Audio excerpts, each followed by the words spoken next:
Kailan nga ba magiging full-fledged ang isang police officer?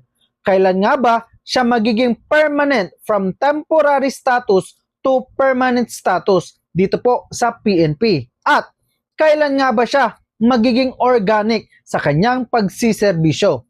At ano naman ang kanyang mga kinakailangan ng mga trainings upang magampanan po lahat ng mga bagay na ito? Ito ang permanent status, pagiging isang full-fledged, at pagiging isang organic. Pag-uusapan po natin yan. Bago po tayo magpapatuloy ay huwag po niyong kakalimutan na mag-follow po sa ating bagong Facebook account. Ito po yung gagamitin po natin.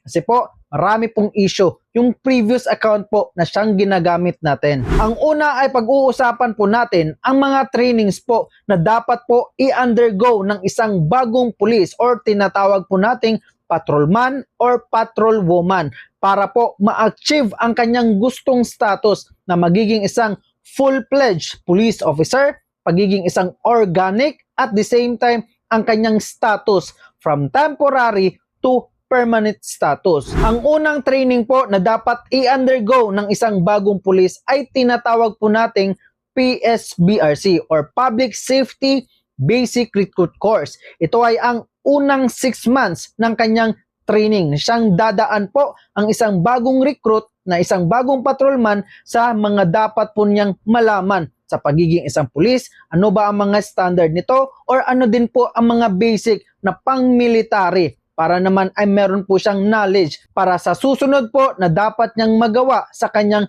pagsiservisyo. Sa PSBRC po ay tinuturuan po ang isang bagong recruit kung paano po yung mga behavior, mga manner po sa pagiging isang pulis at ang mga batas na siyang kinakailangan po na equip ang isang pulis. At the same time, yung skills kung paano humawak ng para malaman niya kung paano po mag-aaresto ng isang tao. At kung matapos na po ang kanyang 6 months of training sa PSBRC ay hindi pa po yan siya magiging permanent, okay?